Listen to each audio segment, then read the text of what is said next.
ಶ್ರೀ ಕ್ಷೇತ್ರ ಧರ್ಮಸ್ಥಳ ಗ್ರಾಮೀಣಾಭಿವೃದ್ಧಿ ಯೋಜನೆ, ಪ್ರಗತಿ ಬಂಧು ಸ್ವಸಹಾಯ ಸಂಘಗಳ ಒಕ್ಕೂಟ, ತ್ಯಾಗರಾಜನಗರ ಹಾಗೂ ಸುಬ್ರಹ್ಮಣ್ಯನಗರ ಮತ್ತು ಶ್ರೀ ಸಾಮೂಹಿಕ ವರಮಹಾಲಕ್ಷ್ಮಿ ಪೂಜಾ ಸಮಿತಿ ಮಡಿಕೇರಿ ಇವರ ಆಶ್ರಯದಲ್ಲಿ ಶುಕ್ರವಾರ ನಗರದ ಚೌಡೇಶ್ವರಿ ದೇವಾಲಯದಲ್ಲಿ ವರಮಹಾಲಕ್ಷ್ಮಿ ವ್ರತವನ್ನು ಆಚರಣೆ ಮಾಡಲಾಯಿತು.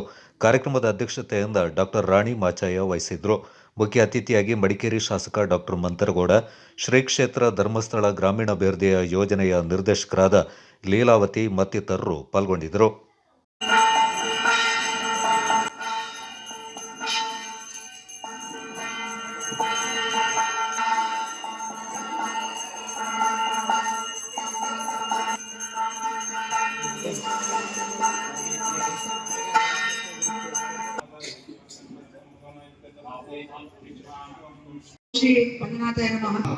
ಸಂಘದ ವತಿಯಿಂದ ಈ ಭಾಗದಲ್ಲಿ ಕಳೆದ ವರ್ಷ ಮಾಡಿರುವಂತ ಪ್ರತಿ ವರ್ಷ ಮಾಡ್ಕೊಂಡು ಬಂದಿರಂತ ವರಮಹಾಲಕ್ಷ್ಮಿಯ ಹಿರಿಯರು ನಮ್ಮ ಮಾರ್ಗದರ್ಶಕರಾದಂತ ಗೌರವಾರ್ಪಣೆಯನ್ನ ಸಲ್ಲಿಸಬೇಕಾಗಿ ವಿನಂತಿಸುತ್ತೇನೆ.